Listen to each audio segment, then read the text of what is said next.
Alright guys, welcome to this page of the notes. We're just going to continue doing the exact same thing. Lots and lots of practice here with parallel and perpendicular lines. What I've given you is I've asked you to write an equation and graph the line that is, look at that, parallel. Let me go ahead and circle, square that so that I know what I'm looking for, right, is same slope. Same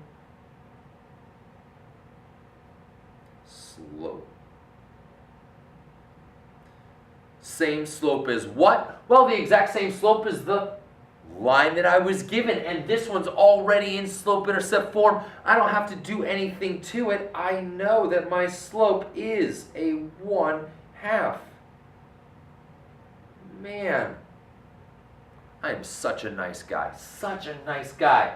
Can't believe I gave that to you. You don't even have to do any work. Well, let's go ahead and graph this one, and then I can go ahead and worry about finding my parallel line. My y-intercept is -4. 1, 2, 3, 4 right there. My slope is 1/2. That means up 1 and to the right 1, or I could go down 1 and back 1, whatever, same.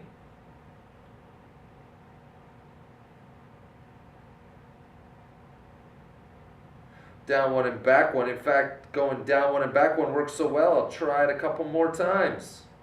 Great, so I got a bunch of points there. Let me go ahead and connect those guys with a line. Make sure you extend your line all the way through the coordinate plane. Extend your line all the way through the coordinate plane. Put arrows on it so that I know that you know it just keeps going in both directions. All right, now that I've graphed the line, here we go. Let's jump right into it. Let's find our parallel line. I know that in order to find the parallel line, I'm going to need y. Y minus y1 is equal to m times x minus x1. All right, here we go. I've been given my point. There's my y, there's my x, so let's carefully your signs. It's going to be y minus a -3. Am I standing in front of that? Sorry, I am. I apologize. I'm standing right in front of it. You can't even see it. Y minus a -3 equals 1/2.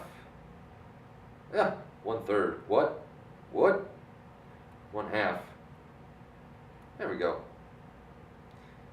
X minus 4. Boom. All right, we're going to distribute the 1/2 as well as negative of a negative means that I have positive. So y plus 3 is equal to 1/2 x. Let's see here. When I multiply 1/2 times the -4, you should get a -2.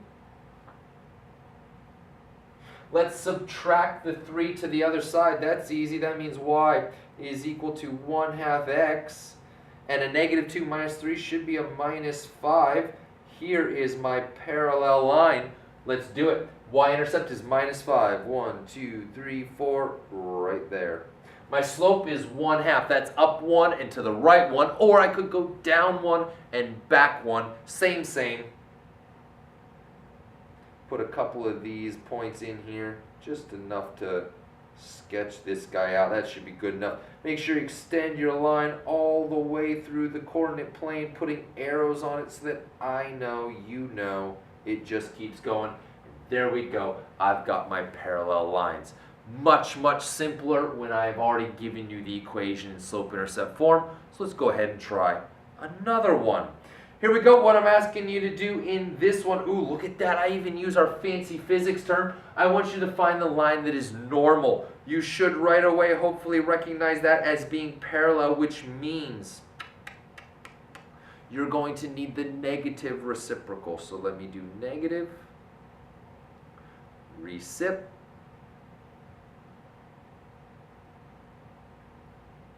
Negative recip, I'm going to need the negative reciprocal. Look at that. I've already given you the equation in slope-intercept form. So, boom. I know my slope. Awesome. Well, let's go ahead and graph it. +6. So, 6.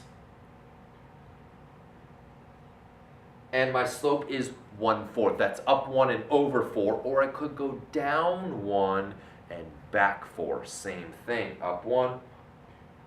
Works so well. Let me try it again. 1, 2, 3, 4. Could go down 1 and back 1, down 1, 2, In fact, that works so well. Let me try it again. Down one. And draw your line through those points. Make sure you extend your line all the way through the coordinate plane, putting arrows on the end so that I know you know. It just keeps going. Here we go. Let's write our perpendicular or normal line to this guy. It's got to go through the point 1, 2. Here we go.